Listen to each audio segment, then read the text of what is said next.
আল্লাহ বলেন পাসপোর্ট আমি নিলাম, এবার আমি আল্লাহ তোমার কাছে 30টা দিন সময় চাইলাম, একটা মাস। 30 দিনে আমি আল্লাহ ভিসা লাগাই দেব। আল্লাহ বলেন কুতিবা আলাইকুমুস সিয়ামু কামা কুতিবা আলাল্লাযীনা মিন ক্বাবলিকুম, যুগ যুগ ধরে ইমানদার উম্মতকে যেই রোজার বিধান দিলাম, আবারও তোমাদেরকেও সেই রোজার বিধান ফরজ করলাম। আল্লাহ বলেন মাত্র 30টা দিন বান্দা মুমিন, অথবা 29 দিন, 31 লাগবে না, আমি 31 নেবই না। 30 দিন সময় দিবা কিংবা 29 দিন, গুনাহগুলো ছেড়ে দিবা, আমার হুকুম পালন করবা, ইফতার করবা, সাহরি খাইবা, তাহাজ্জুদ পড়বা, 20 রাকাত তারাবি পড়বা, 5 ওয়াক্ত নামাজ জামাতে পড়বা, জিকির করবা, তেলাওয়াত করবা, শবে কদর তালাশ করবা, শেষ দশকে এতেকাফ করবা, মিথ্যা বলবা না, চুরি করবা না, জিনা করবা না, ব্যভিচার করবা না, মদ খাইবা না, জুয়া খেলবা না, সুদ খাবা না, ঘুষ খাবা না, স্ত্রী বেপর্দা চলবে না, মেয়েটা বেপর্দা চলবে না, শতভাগ গুনাহ থেকে পবিত্র রেখে আমার হুকুম একটা মাস যদি পালন করো, আমি আল্লাহ ওয়াদা দিলাম লাআল্লাকুম তাত্তাকুন, ওই যে ভিসা লাগবে যেটা তাকওয়া, সেইটাই আমি আল্লাহ দিয়ে দেব। তার মানে 1 মাসে ভিসা লাগবে। কয় মাসে? 1 মাসে ভিসা। লাআল্লাকুম তাত্তাকুন, আমি তোমারে মুত্তাকি বানিয়ে দেব। আর মুত্তাকি বনলেই কি হবে? উইদ্দাত লিল মুত্তাকিন, জান্নাত বানানোই হয়েছে মুত্তাকিদের জন্য। এজন্য বন্ধু আল্লাহ বলছে বান্দা ইমানের পাসপোর্ট জমা দাও, আমি আল্লাহ একটা মাস মাহে রমজান আমাদের সামনে বাপ, আর মাত্র 28টা দিনও নাই, এই অল্প কয়টা দিন, 1 মাসও আর বাকি নাই। কলিজার সবটুকু দিয়া আল্লাহর কাছে দোয়া করেন যে আল্লাহ এত কাছে আইনা বঞ্চিত কইরেন না, এত কাছে আইনা কবরে নিয়েন না, আমারে রমজান পর্যন্ত হায়াত ভিক্ষা দেন। আর রমজানকে সামনে রেখে সিদ্ধান্ত নেন, গুনাহ ছেড়ে দিবেন, আল্লাহর বন্দেগীতে লেগে যাবেন, দেখবেন 1 মাসে ইমানের পাসপোর্টে আল্লাহ তাকওয়ার ভিসা লাগায় দিবে, আর ঈদের দিন ফ্লাইট হবে। ফ্লাইট কোন দিন? জান্নাতের ফ্লাইট। রমজানের চাঁদ উঠলে পাসপোর্ট দিবেন, ঈদের চাঁদ উঠলে ভিসা লাগবে। পাসপোর্ট দিবেন কোন দিন? রমজানের চাঁদ উঠলে। ভিসা পাবেন কোন দিন? ঈদের চাঁদ উঠলে। আর ফ্লাইট হবে কোন দিন? এই জন্য ঈদের দিন আল্লাহ ফেরেশতাদেরকে বলে, আমার ইমানদার ফেরেশতারা, আচ্ছা বলো তো কোন শ্রমিক তার মজুরি তার মেহনত পুরো আদায় করলে সে তার মালিকের কাছ থেকে পারিশ্রমিক পায় কেমন? তো ফেরেশতারা বলে আল্লাহ তাকে তো তার পূর্ণ পারিশ্রমিক দেওয়া উচিত। তো আল্লাহ বলে তোমাদেরকে সাক্ষী রেখে বললাম, ওয়া ইজ্জতি ওয়া জালালি ওয়া ইরতিফাই মাকানি, আমার ইজ্জতের কসম, আমার সম্মানের কসম, আমি আমার এই বান্দাদেরকে, এরা আমার পুরা রমজান আমার হক আদায় করছে, গুনাহ থেকে মুক্ত রইছে, আমার হুকুম পালন করেছে, আমি তাদেরকে পুরা মাফ করে দিলাম। তো ফেরেশতারা দৌড় দেয় ঈদগাহে নামাজের কাছে, আইয়া ওই ইমানদার নেককার বান্দাগুলোকে ডাক দিয়া বলে, ইয়া আইয়ুহান নাস, শোনো শোনো, ওই শোনো, আমরা নিজ কানে এখন আল্লাহর কাছ থেকে শুনে আসছি যে আল্লাহ তোমগরে ইন্নাল্লাহা কাদ গাফারা লাকুম, সুবহানাল্লাহ, আল্লাহ তোমগরে মাফ করে দিছে, ফারজিউ রাশিদিনা ইলা রিহালিকুম, তোমরা নিজ নিজ ঘরে সন্তুষ্ট চিত্তে ফিরে যাও। মালাকুল মউত আজরাইল আসবে, আয়েশা নিয়ে যাবে, কবরে দিয়ে আসবে, আর দিলেই জান্নাতের দুয়ার খুলে যাবে। আফতাহু লাহু বাবান ইলাল জান্নাহ, আল্লাহ বলবে ফেরেশতারা আমার বান্দার কবর থেকেই জান্নাতের দুয়ার খুলে দাও।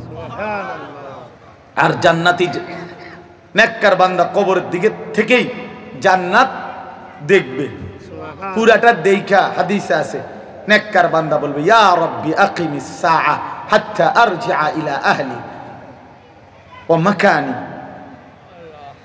বান্দা বলবে আয় মাওলা কিয়ামত হচ্ছে না কেন, আমি আমার ঘরে যাইতাম। ইসরাফিল রে কোন না কেন ফু দিতে, আমি বুঝি এনে বইয়ে থাকতাম আসছি, ওই যে আমার জান্নাত দেখা যায়। আর নাফরমান বলবে ইয়া রাব্বি লা তাকুমিস সাআ, আয় মাওলা ইসরাফিল যেন ফু না দেয়, ওই জাহান্নামে আমি কেমনে চলবো। ওয়াজিআ ইয়াউমা ইদিন বিজাহান্নাম আল্লাহ বলেন হাসরের ময়দানে জাহান্নামকে তোমাদের সামনে আনা হবে। সব নাফরমান সব মুমিন জাহান্নামকে দেখবে। ইয়াউমা ইদিন ইয়াতাযাক্কারুল ইনসান, নাফরমান তখন সব দুনিয়ার গুনাহের কথা, নাফরমানির কথা মনে পড়বে।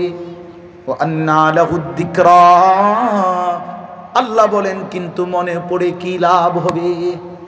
হ্যাঁ, মনে তো পড়বে বান্দা, বলো না লাভ কি হবে? ইয়াকুলু ইয়া লাইতানি কদ্দামতু লিহায়াতি, নাফরমান চিৎকার করে বলবে হায় আমার মন্দ কপাল, আমি যদি ওই দুনিয়ার জীবন থাকতে আজকের এই আখিরাতের জন্য কিছু নেকি পাঠাইতাম। সময় তো ছিল, কি করলাম? 1টা বাজে জোহরের আজান হয়েছে, 4:15 বাজে আসরের আজান হয়েছে, 3.25 ঘন্টা সময় তো ছিল, আমি যদি 10টা রাকাত নামাজ পড়তাম। সময় তো ছিল, ছিল কিনা বলেন? 10 রাকাত নামাজ পড়তে কি 3 ঘন্টা লাগে? চলেন ইনশাআল্লাহ নিয়ত করি 5 ওয়াক্ত নামাজ পড়বো ইনশাআল্লাহ, এবারে রমজানকে কাজে লাগাবো ইনশাআল্লাহ। নিয়ত করেন, নিয়ত করেন। মাঝ বয়সী সব মুসলমান বয়স্ক বাবারা, সব সব কিশোর নওজোয়ান, তোমরাও যাদের কোনো ব্যস্ততা নাই, রমজানের শেষ দশক আল্লাহর ঘর মসজিদে এতেকাফে ঢোকো। এতেকাফ বুড়া মানুষের আমল না, এতেকাফ মুমিনের আমল, মুসলমানের আমল। সুযোগ থাকলে কোনো ব্যস্ততা বাদ দিয়া আল্লাহর ঘর মসজিদে এতেকাফ করো। তো আল্লাহরে বলো মাওলা গাট্টি বুসকা নিয়া সব নিয়া তোমার ঘরে আসছি, এবার তুমি মাফ না করলে আমারে, তো আমি তোমার ঘর ছাড়বো না। আল্লাহ বলেন আরে বলো কি বান্দা, তোরে মাফ কইরা না বাহিরে দিব? বলো কি, তুমি আমার ঘরে আইলাইছ? এই জন্য ইনশাআল্লাহ এতেকাফ করার চেষ্টা করবেন, বলেন ইনশাআল্লাহ। 2013 সালে আমার শায়েখ আল্লামা মুফতি মুশতাকুন নবী কাসিমি আমার হযরত আমারে বলছিলেন, মাওলানা নবী কখনোই এতেকাফ মৃত্যু পর্যন্ত ছাড়ে নাই, আপনি কখনোই করেন নাই, কি জবাব দিবেন? তখন আমি বলছিলাম হুজুর না, আমি হাসরের ময়দানে জবাব দেব না, আজই জবাব দিলাম, আমি আর মৃত্যু পর্যন্ত আল্লাহ হায়াতে রাখলে আমি আর এতেকাফ ছাড়বো না। আলহামদুলিল্লাহ সেই 13 সাল থেকে 24 সাল পর্যন্ত আর কখনো এতেকাফ ছুটে না। এটা আমার জিন্দেগির হিসাব, যে আমার শেষ 10 দিনে এতেকাফ, প্রথম 10 দিন উমরায় মক্কা মদিনায়, অনেক দিনের হিসাব, এটা সহজ হয়ে গেছে জীবনের। আলহামদুলিল্লাহ, আলহামদুলিল্লাহ। এজন্য দয়া করে সে আমরা দেশে বুড়া অসল 4 জনে দরাদরি করে যেটা রাইডা হতাই দিছে, কানে কানে কইছে আপনারে খুশি করে দিব, আপনি কোন রকমের শরীরটা লইয়া ফিরে থাকে, আপনার এটা এতেকাফ তো না, এটা হোতা কাপ, এটা কি মানে হুইতে রয়েছে আর কি। এবার আরে এবার আল্লাহরে ফেরেশতারা হয়তো দরজার থেকে জিগাইছে আম করে যে কিও এতেকাফে কারে দিলা? তো আল্লাহরে বলছে আল্লাহ পুরা গ্রাম বাড়ি সালান দিয়া এর চাইতে অসল আর কেউ পাই নাই মাওলা, সর্বোচ্চ অসল গারে আমনের দ্বারে দিয়ে গেলাম। আল্লাহ যদি জিগায় বান্দা সচলরা কোথায়, তো বলবে সচলরা সবাই জুতা কিনতে আসে, প্যান্ট কিনতে আসে, জামা কিনতে আসে মার্কেটে। সচলরা কোথায়? আর অসল মিয়ারে এনে কোথায় দিছে?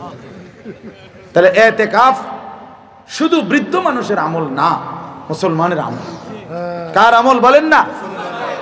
এজন্য ইনশাআল্লাহ রমজানকে সামনে রেখে এতেকাফের সিদ্ধান্ত নেন, সবে কদরের বরকত হাসিলের চেষ্টা করেন। আল্লাহ সবাইকে তৌফিক দেন, কবুল করেন। ونعوذ بالله من شرور أنفسنا ومن سيئات أعمالنا من يهده الله فلا مضل له ومن يضلله فلا هادي له ونشهد أن لا إله إلا الله وحده لا شريك له ونشهد أن سيدنا وحبيبنا ومولانا محمدا عبده ورسوله أما بعد فأعوذ بالله من الشيطان الرجيم بسم الله الرحمن الرحيم كتب عليكم الصيام كما كتب على الذين من قبلكم كما كتب على الذين من قبلكم لعلكم تتقون صدق الله مولانا العظيم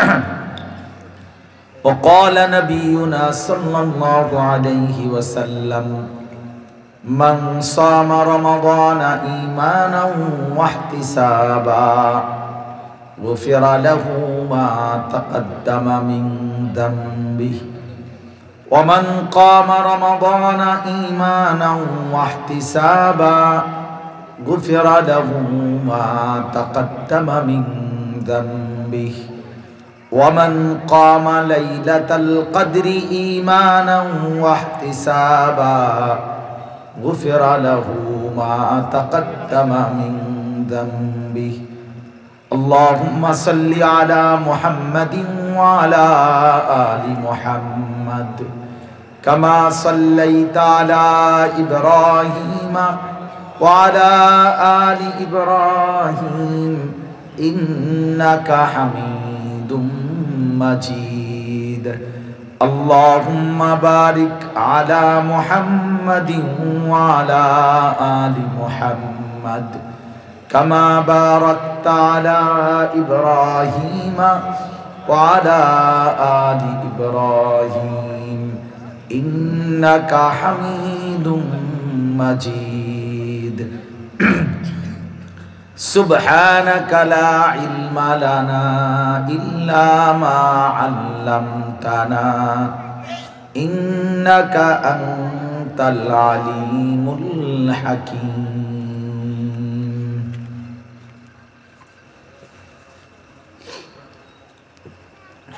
আলহামদুলিল্লাহ আল্লাহ পাক রব্বুল ইজ্জত জুল জালাল ওয়াল ইকরামের ফজল কারাম রব্বুল আলামিনের অপরিসীম ইহসান মেহেরবানি দয়া আল্লাহ তাআলা আমাদেরকে আজ 3 ফেব্রুয়ারি 2025 রোজ সোমবার নোয়াখালী জেলা সোনাইমুড়ি উপজেলাধীন জয়াগ পশ্চিমপাড়া মাদ্রাসাতুল মদিনা যুব সমাজ ও প্রবাসীদের উদ্যোগে আজকের এই বার্ষিক ওয়াজ মাহফিলে আল্লাহ তাআলাই আমাদেরকে আসবার বসবার আল্লাহর জন্যই জমা হওয়ার তৌফিক দান করেছেন এজন্য আমরা সকলেই বলি আলহামদুলিল্লাহ মুআজ্জাজ মুহতারাম হাজিরিন আমার পরম শ্রদ্ধেয় বাংলাদেশের একজন শীর্ষ বুজুর্গ আল্লাহওয়ালা মুখলিস আলেমে দ্বীন আল্লামা হযরত মাওলানা হুসাইন আহমদ সাহেব দামাত বারাকাতুহুমুল আলিয়া হযরত আমাদের মাঝে এতক্ষণ পর্যন্ত গুরুত্বপূর্ণ নসিহত পেশ করেছেন অনেক বেশি আদর করেন আমাকে মহব্বত করেন হুজুরের বাড়ির মাদ্রাসাতেও আমি এই বছর মাহফিলে গেছিলাম তো আপনাদের কাছে আমার অনুরোধ হলো রাত্র অনেক হয়েছে আমরা অল্প সময় আপনাদের সামনে সামান্য কিছু কথাই আরজ করতে চাই কিন্তু আমার একটা প্রথম অনুরোধ হলো আপনাদের সবাই এই হাতে ধরা যেই মোবাইলগুলো এগুলো নামাই ফেলতে হবে এটা আমার আদেশ হাতে ধরে কোনো রেকর্ড করা যাবে না এটা ধরে রাখা যাবে না যার কথাটা পছন্দ না হয় তুমি চলে গেলে ভালো তাহলে আমি উঠাই দেবো আপনারে জন্য দয়া করে এটা হাতের থেকে নামান নাই তো আমি ধমক দেবো ভাইয়ের পর তখন আপনি লজ্জা পাইলে আমার কিছু করার নেই কোনোভাবেই এটা ধরে রাখবেন না এমনি শুনেন চোখের দিকে তাকায়া শুনলে বরকত হয় মোবাইলের মাধ্যমে জমা করলেন এরকম অসংখ্য ওয়াজ কিন্তু দেখার বিষয় তো হলো আমার নিজের দিলে জমা হলো কিনা, আমার জিন্দিগির কোনো পরিবর্তন হলো কিনা। এটা বাস্তবিক অর্থেই মূল বিষয়, মূল বিষয়। এই জন্য মোবাইলটা ধরে রাখলে, হাতে ধরে রাখলে দিল জমে না। মানুষের অন্তর, মনোবিজ্ঞানের কথা হলো মানুষের অন্তর একই মুহূর্তে দুই জিনিস ভাবে না, সিস্টেম নেই। এই জন্য যখন মোবাইল হাতে থাকে তখন তার ভাবনা থাকে এটাতে ঠিক মতো উঠতেছে কিনা, সারাক্ষণই এটা মনে পড়ে, এটাই মনের মধ্যে উঠানামা করে। ফলে বারবার ইচ্ছায় কিংবা অনিচ্ছায় এটার দিকেই নজর পড়ে। ফলে একবার এটারে বড় করে, ছোট করে, ডাইন করে, বাম করে, কায়েত করে, শীত করে, এই সদর বদর করতেই ওনার সময়টা শেষ। বেচারা আর কিছুই বোঝে না, নিজের জন্য আর কোনো উপকার হয় না। এই জন্য প্রিয় ভাই, এটা বাস্তব কথা বললাম, অভিজ্ঞতা লব্ধ কথা। এটা সবাই মিলে মোবাইল নির্ভর এক জাতি বানায় ফেলতেছেন নিজেদেরকে, এটা ঠিক না। এক বাপ তার নিজের মেয়েকে দিয়ে ছবি উঠাইলেন। আপনার বিবেক, আপনার ইনসাফ, আপনার বিবেকের হাতে আমি ছেড়ে দিলাম। আরেকজন এখানে ছোট বাচ্চাকে দিয়ে ভিডিও করলেন, নিজের হাতে নিজের 6 বছরের বাচ্চা, 7 বছরের ছেলে মেয়েকে নিজের হাতে মোবাইলে আসক্ত করে দিলেন, চিনায় দিলেন। এটা কখনোই ভালোবাসা নয়, এটা জুলুম এক সন্তানের প্রতি, জুলুম, অন্যায়। এটা অন্যায় করলেন। রাসূলুল্লাহ সাল্লাল্লাহু আলাইহি ওয়াসাল্লাম বলছেন, কুল্লু মাউলুদিন ইউলাদু আলাল ফিতরা। এই হাদিস আপনারা অনেক শুনছেন। আল্লাহর নবী সাল্লাল্লাহু আলাইহি ওয়াসাল্লাম বলছেন, প্রত্যেকটি মানব সন্তান দিন মানার, আল্লাহকে মানার সৃষ্টিগত যোগ্যতা নিয়েই ভূমিষ্ঠ হয়। আল্লাহ তাআলা মানব দেহকে এইভাবে প্রস্তুত করেছেন পুরা দিন মানার উপযোগী করে। ফাআকিম ওয়াজহাকা লিদ-দীন হানিফা ফিতরাতাল্লাহি আল্লাতী ফাতারান নাস আলাইহা লা তাবদীলা লিখালকিল্লাহ যালিকা আদ-দীনুল কাইয়্যিম। কোরআন শরীফের আয়াত। আল্লাহ বলেন, আপনি নিজেকে পুরা দ্বীনের দিকে ফিরায় রাখেন, পুরা জিন্দেগি, পুরা শরীর। কিভাবে সম্ভব? আল্লাহ তাআলা বলেন, আমি আল্লাহ তাআলা দ্বীনের প্রতি পুরাপুরি সক্ষম এই ফিতরাত, এই যোগ্যতা দিয়েই মানুষকে সৃষ্টি করেছে। অতএব আল্লাহর কসম, ইসলামী শরীয়তে এমন একটি বিধান নাই যেটা মানুষ শরীরের পরিবেশ পরিস্থিতির সাথে অসামঞ্জস্যপূর্ণ, বেমানান, এমন নাই। এমন হতেই পারে না। এমন হলে এটা শরীয়তের বিধান না, এটা বিধান না। আমাদের দেহে যেই আমলের যোগ্যতা নাই, এমন আমল আল্লাহ আমাদেরকে করতে বলছেন, এটা হতেই পারে না। আমাদের দ্বারা পালন করার মতো যোগ্যতা নাই, এমন কোন নিষেধ আল্লাহ আমগরে করছেন যেটার ক্ষমতা আমার নাই, এমন কোন নিষেধ আমাদের জন্য আল্লাহ এবং তার রাসূল করতেই পারে না, হতেই পারে না। এটা ইন্নাল্লাহা লা ইয়াযলিমু মিসকালা যাররা, আল্লাহ বলেন নিশ্চয়ই আল্লাহ এক বিন্দু জুলুম করে না। আল্লাহ জুলুম করতে পারে না। অতএব দিন মানার পুরা যোগ্যতা আমাদের মধ্যে আল্লাহ তাআলা দিয়েই আমাদেরকে সৃষ্টি করেছেন। হ্যাঁ, ইন্না হাদাইনাহুস সাবিলা, আল্লাহ তাআলা বলেন আমি তাকে পুরা রাস্তাও দেখাইছি, শারীরিক যোগ্যতাও দিয়েছি, নবী, রাসূল, উলামা, কোরআন সুন্নাহর মাধ্যমে হেদায়েতের রাস্তাও দেখাইছি। এই জন্য আমি আল্লাহ তাআলা মানার যোগ্যতাও শরীরে দিছি, আবার বুঝবার জন্য কোরআন, সুন্নাহ, উলামা, নবী, রাসূল আমার পক্ষ থেকে পাঠিয়েছি। অতএব আমি শুধু এখন দেখতেছি ইম্মা শাকিরা ওয়া ইম্মা কাফুরা, সে কি আমি আল্লাহর অনুগত নাকি অবাধ্য, আমি এটা দেখতেছি। এই জন্য বাপ, আল্লাহ তাআলা সৃষ্টিগতভাবে আমাদের প্রত্যেককে আল্লাহকে মানার পুরা যোগ্যতা দিয়ে বানাইছে। এমন যদি হয়তো আমারে বানাইছে তাল গাছের মতো সোজা, অথচ আমারে বলতেছে রুকু করতে, সেজদা দিতে। ওই ছেলে বুট খায়ও না, এই বাপ বুট বাদাম বাইরে গিয়ে খাও, বাকি থাক, ব্যাট খাইও না বেউকুবের মতো, তো ফাইজলামির জায়গা না। চুল তো তোমার চেহারাই দেখা যায় না, জঙ্গলির মতো দেখা যায়।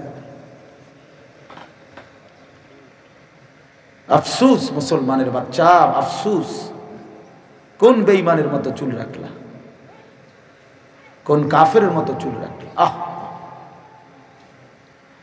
একটাবার জিজ্ঞাসাও তো করলা না কোনোদিন। আয় হায় মুসলমান, মুমিনের সন্তান, বাপ মুসলমান, মা মুসলমান, বাবে একটাবার জিজ্ঞাসাও করলো না যে ফুত এটা কার মতো চুল রাখলি। মা একটাবার জিজ্ঞাসাও করলো না, হায় রে ফুত তুই কার মতো চুল রাখলি। কি বদনসিব মা, কি বদনসিব বাপ, দুর্ভাগা। কোরআনুল কারীমের মধ্যে আছে এই সামনের চুল বড়। আল্লাহ তাআলা ফেরেশতাদেরকে বলবে হাসরের ময়দানে, তোমরা জাহান্নামীদেরকে আমার ইমানদারদের লাইন থেকে বের করো। ফেরেশতারা বের করবে, অতঃপর ফেরেশতারা এই সামনের বড় চুল ফায়ুখাযু বিন নাওয়াসি ওয়াল আকদাম, চুলের অগ্রভাগ ধরে এবং দুই পাও ধরে ছাগলের বাচ্চা যেভাবে আলগি দেয় এইভাবে আলগি দিয়া জাহান্নামে ছুঁড়ে মারবে। এই জন্য বাপ রাগ হইও না, আমি কাটসাট মানুষ, অপেক্ষা করো। এই চুল নিয়ে কবরে গেলে জাহান্নামের ফেরেশতা ধরতে সুবিধা হবে, মনে রাখো। এই সামনের বড় চুল এগুলো এই বিশ্রী, এই জাহান্নামীদের চুল, নাফরমান কাফেরের চুল। কোরআন শরীফে আছে সূরা আলাকে যে ইকরা বিসমি রাব্বিকাল্লাযী খালাক, এই সূরার লাস্টে আছে আল্লাহ তাআলা আবু জেহেলের কথা বলতে গিয়ে ওই সূরাতে আছে যে কাল্লা লা ইল্লাম ইয়ানতাহি লানাসফাআন বিন নাসিয়া নাসিয়াতিন কাযিবাতিন খাতিআ। এই যে আল্লাহ তাআলা বলেন আবু জেহেলকে বলছে কথাটা যে বেঈমান তুই খুব বেশি বাড়াবাড়ি করতেছিস, তুই যদি তোর এই নাফরমানি না ছাড়ো, আমার রাসূলের উপরে জুলুম অত্যাচার নির্যাতন, তাহলে আমি কিয়ামতের দিন আমার ফেরেশতা দিয়ে তোর সামনের চুল ধরে তোর দাঁড়ানো অবস্থা থেকে হেসরাইয়া জমিনে ফেলবো, এরপরে তোরে বেইজ্জতি করে জাহান্নামে ফেলবো। এইখানে আছে, তুমি বাংলা পড়ে দেখো। এজন্য সামনের এই চুল এগুলো তোমাদের আবু জাহেলের চুল। আর খবর নিও আবু জাহেল মুসলমান না বেঈমান।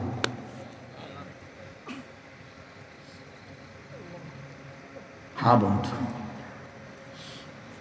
3 নম্বর রাসূলুল্লাহ সাল্লাল্লাহু আলাইহি সাল্লাম একেবারে স্পষ্ট সহিহ হাদিস, মুসলিম শরীফের হাদিস, যেই কোনো মাওলানারে আপনি জিজ্ঞাসা করেন, নবীজি সাল্লাল্লাহু আলাইহি সাল্লাম শেষ জামানায় পৃথিবীর সবচেয়ে বড় কাফের, আল্লাহর জমিনে আসমান ও জমিনে সৃষ্টির পরে সবচেয়ে বড় কাফের কে?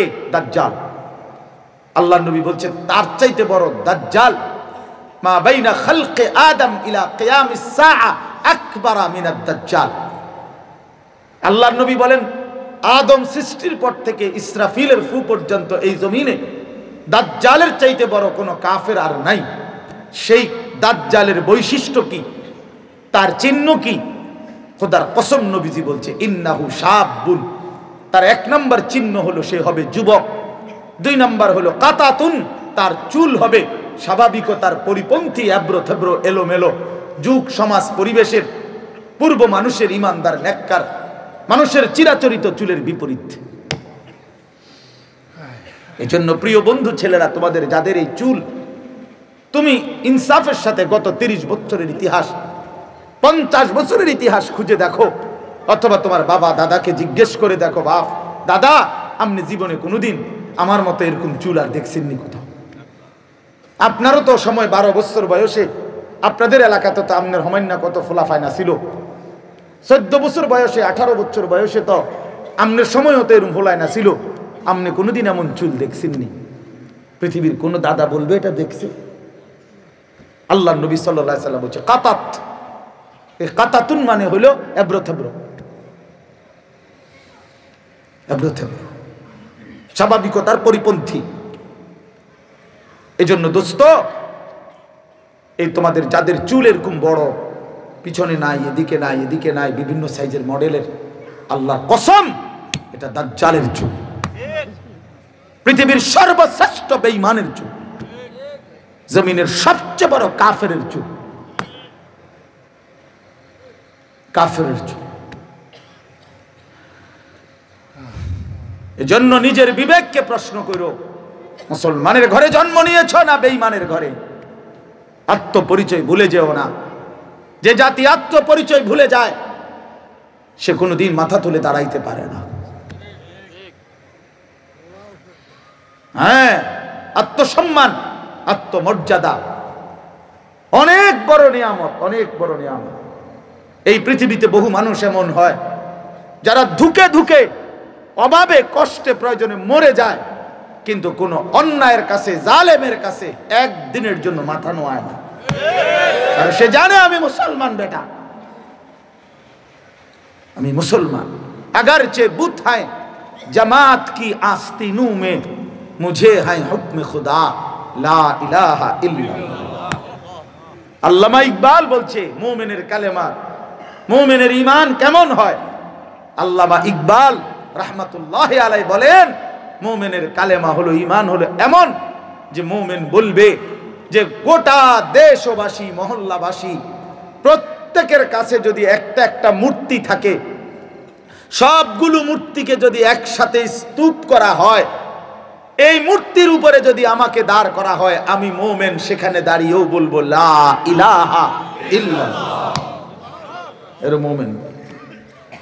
अगरचे बुत है जमात की आस्तीनों में मुझे है हुक्म खुदा ला इलाहा इल्लल्लाह।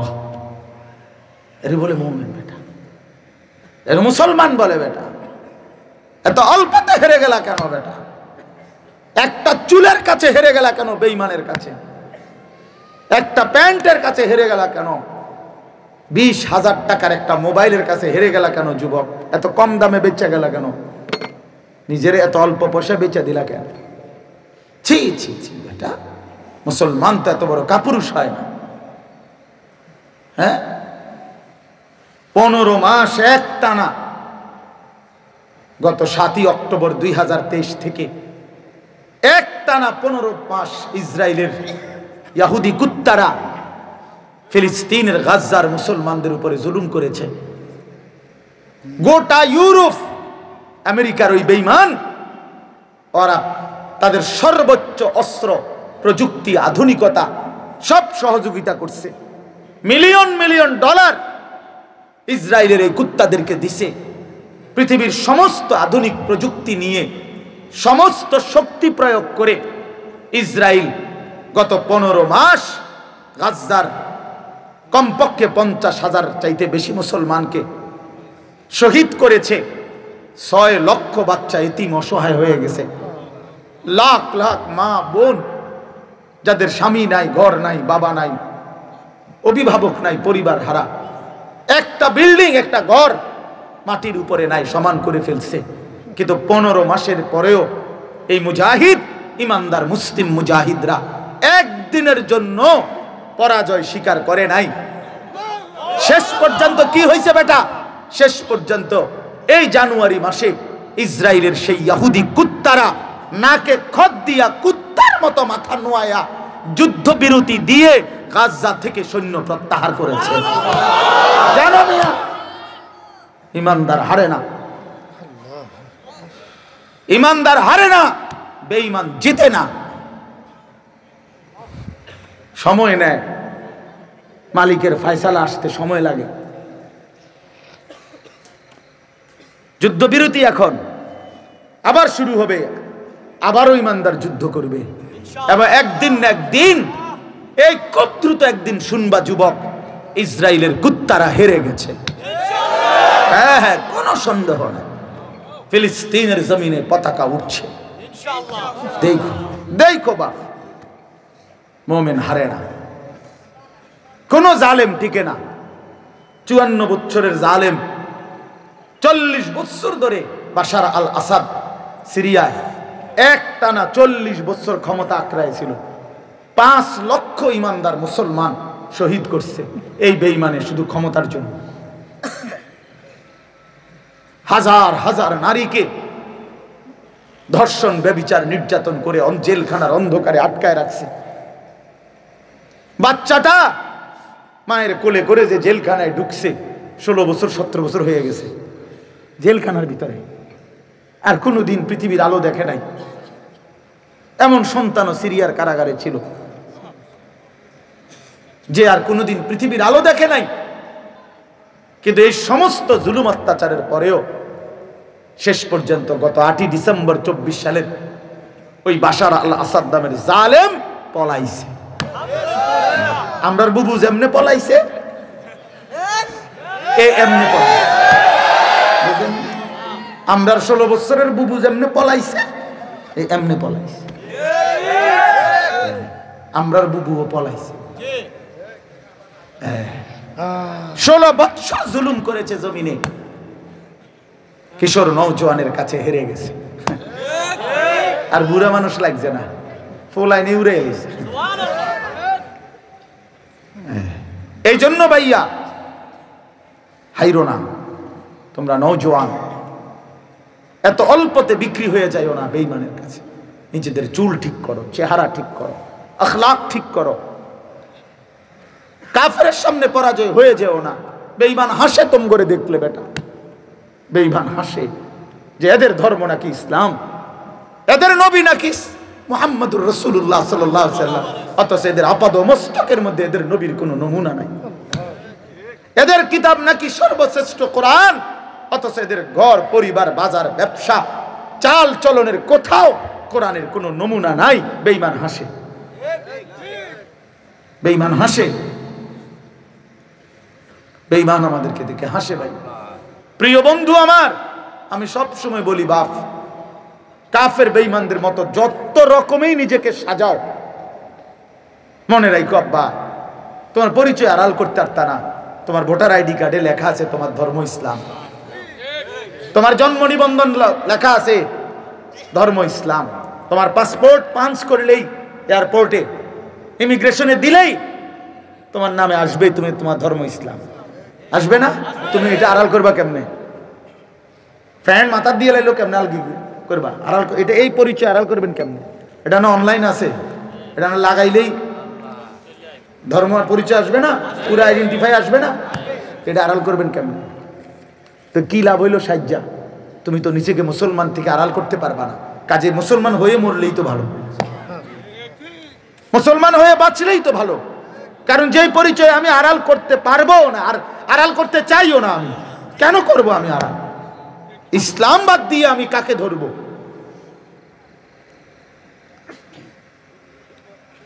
এই জন্য আমার বাপ, আমার ভাই, তুমি রাগ হইও না বাপ, আল্লাহ তোমার এই আগামী দিনের ইসলামের জন্য কবুল করে নেন। কিন্তু বলার উদ্দেশ্য তো একজনকে না, সবাইকে, সবাইকে ভাইয়া নিজেদের পরিচয় নষ্ট করো না, আত্মপরিচয় নষ্ট করা ঠিক না। যে সন্তানের জন্ম পরিচয় থাকে না তারে মানুষ সুসন্তান বলে না। কি বলে এটা আপনারা জানেন? ঠিক যে সন্তান ইমানের পরিচয় রাখে না, ইসলামের পরিচয় রাখে না, তোমার ইমানদার সন্তান বলবে না। তুমি মায়ের অপমান, তুমি বাবার অপমান, তুমি ধর্মের অপমান, তুমি কোরআনের অপমান। তুমি মাকে বেইজ্জতি করলা, মায়ের 2 বছরের দুধ। ভাইয়া বলো, বাবা আমার নওজোয়ান বলো, তোমার মা তোমারে 2 বছর দুধ খাওয়াইছে, তুমি 16 বছর বয়সে সারা দিন রাত উলঙ্গ ছবি দেখবা মোবাইলে। এই জন্যে এই ছিল মায়ের পবিত্র দুধের হক। 9 মাস তোমার মা তোমার পেটে ধারণ করছে এই জন্যে যে তুমি 16 বছর 18 বছর বয়সে সারা দিন রাত নারী আর উলঙ্গ ছবি নর্তকী দেখবা এই জন্যে। 16 বছর বাপ বিদেশ থাকলো, মাথার ঘাম পায়ে ফেললো একটা একটা টাকার মধ্যে প্রবাসীর। আরে মিয়া, আমি তো প্রতি বছর হজ উমরায় গেলে, সেই 2015 সাল থেকে হজ উমরায় গেলেই প্রবাসীদের রোমে রোমে যাই। অনেক প্রবাসীদের সাথে তো আমার গভীর সম্পর্ক। এই যে আমার এই মাসে ফ্লাইট 24 তারিখ ইনশাআল্লাহ উমরার ফ্লাইট। তো এরকম সব সময় তো প্রবাসীদের কামরায় কামরায় যাই। আহা, কষ্টের কি জিন্দিগি! সন্তানরা যদি দেখতা বাপ, তোমার বাপের কি কষ্ট। 12 ঘন্টা 14 ঘন্টা ডিউটি কইরা এই মানুষটা এরপরে হোটেলে বা নিচে রুমে আইসা আবার কাপড় ধোয়, নিজের রান্না নিজে করে, নিজের বাজার নিজে করে, একটা সমান জায়গার মধ্যে কোন রকম ঘুমায়। অনেক প্রবাসী আমারে বলে যে হুজুর মাঝে মাঝে মনটা চায় মাটির শুয়ে তাই, আর পাওটা চলে না, এতক্ষণ পরিশ্রম করে যে আবার হোটেলের দিকে যাবো, রোমের দিকে মনটা চায় না। বউ নাই, কেউ এক গ্লাস পানি আইনা দিবে, একটা মেয়ে নাই, একটা বাচ্চারে কুদ্দুর আদর করবার। আমি বিশ্বাস করেন প্রতিদিন রাতের 3টা, 3:30, 2:30 গড়ে তো আমি এর আগে বাসায় যাই না। আমার ছোট মেয়ে 3.5 বছর বয়স, কসম খোদার এই মেয়েটা যতক্ষণ আমি না যাই সজাগ, আমি গেলে ওই দরজা খোলে, ওরা বুঝে ওর মার সাথে ওই দৌড়াই আসে দরজা গেটের কাছে। তো ও যখন হাসে আমার কাছে মনে হয় যেন সারা পৃথিবী হাসে। আমার কোলের বাচ্চা যখন হাসে, তাহলে এই প্রবাসী আজ 16 বছর 18 বছর। এক ভাই এবারও আমার দেখা হয়েছে জেদ্দাতে, 32 বছর ধরে বেটা জিদ্দায় থাকে। এই লোকটার আর জীবনের সুখ আহ্লাদ কই, সে তো তার জিন্দিগির পুরাটা যৌবন এই বউ বাচ্চার জন্য কয়টা পয়সা রোজগারের জন্য কাটায় দিছে।